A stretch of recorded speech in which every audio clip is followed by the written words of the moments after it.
Et salut, alors c'est Ben du blog tradingdebutant.com.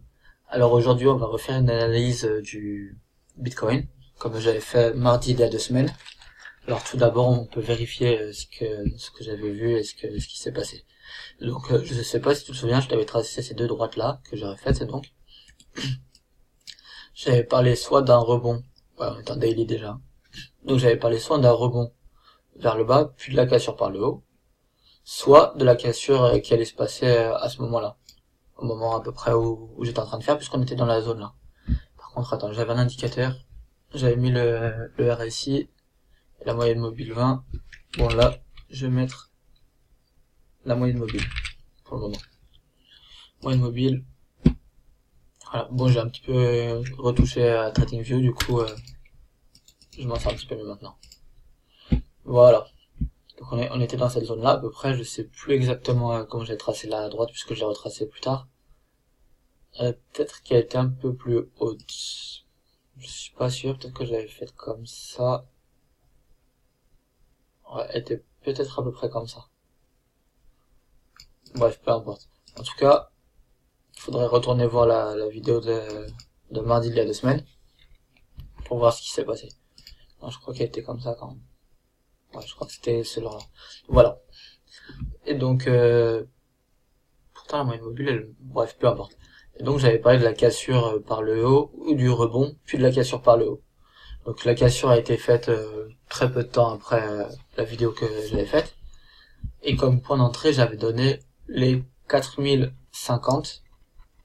Pourquoi pas sur un pullback? Alors regarde. On va le faire tranquillement. Ligne horizontale. On va placer à 4050.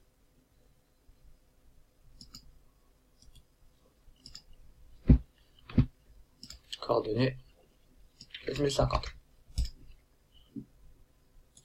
Et voilà. Donc il est pas joli mon point d'entrée quand même. Le plus bas il doit être à 4020. On est rentré à 4050. Donc super point d'entrée. Sur pullback, donc peu de risque.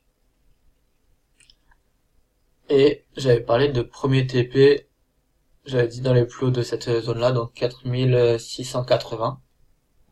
Donc on les a atteints. Le premier TP a été touché. Donc tu peux remonter de son stop à BE si t'as pris le trade la dernière fois. Moi j'ai pas pris parce que je trade pas le Bitcoin, parce que j'ai pas de broker. C'est dommage parce que c'est un super trade quand même. Là ça fait quand même 50, j'ai dit combien à peu près, 650, donc ça fait 600, plus 600 euros sur le Bitcoin, c'est vraiment pas mal. Après tout dépend de la taille, hein, mais c'est 600 euros de hausse, pas de gain. Ok. Et donc là, maintenant, ce qu'il faudrait faire, là, puisque je suis venu pour faire une analyse du Bitcoin et pas juste une analyse du trade dont j'avais parlé la dernière fois, je vais descendre un peu en 4 heures. Et en fait, là, ce qu'il faudrait faire, j'ai pas regardé depuis la dernière fois. Donc, voilà ce qu'il faudrait faire.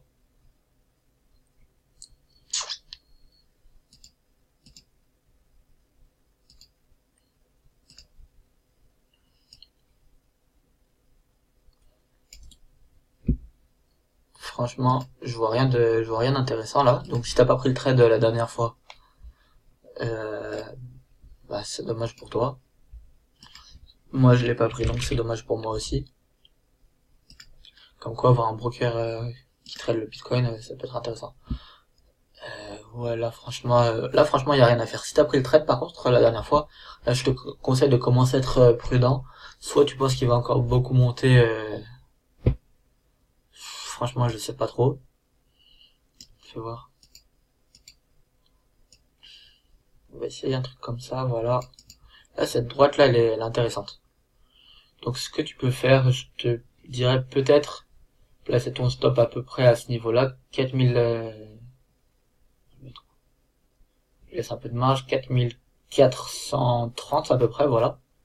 Donc là ton stop qui était là, tu le remontes. Enfin là c'était le point d'entrée, maintenant je le transforme en stop. 4430, voilà à peu près.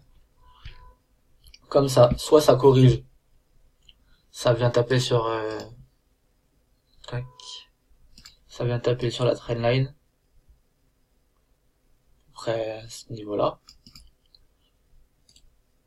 Voilà. Si ça casse par le bas, et ben, c'est bon, t'as fait tes gains. Et si ça rebondit et que ça repart à la hausse, bah, tu gères ta position. Voilà. Là, par contre, si t'as pas pris le trade la dernière fois, franchement, il y a rien à faire. Donc, voilà, c'était tout pour cette analyse du Bitcoin pour aujourd'hui. Par contre, il y a une bonne leçon à retirer de ce trade là quand même. C'est que regarde, en faisant un swing trading analyse sur 2 semaines, en daily, mais 2 semaines plus tard, sans jamais avoir regardé les cours, puisque j'ai jamais regardé les cours du Bitcoin, je m'en fiche, je trade pas.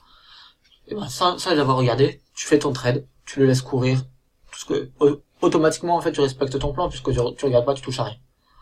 Et en respectant le plan, et ben, qu'est-ce qui se passe? Il se passe que tu fais plus 650, sur plus 650, et là, même, actuellement, on est à plus 760. Voilà. Et tout ça sans regarder les cours, sans rien regarder. Comme quoi, des fois, je sais plus comment ils appellent ça, le get and forget ou un truc comme ça, là. En gros, tu prends ton trade et tu laisses courir. Et voilà. Et ben, ça peut être très efficace. Bon, voilà, j'espère que tu as aimé cette vidéo. Mets un pouce bleu. Dans la description, tu auras un lien 5 points essentiels pour réussir en trading. C'est un e-book gratuit. Et voilà, je te dis à la prochaine. Ciao.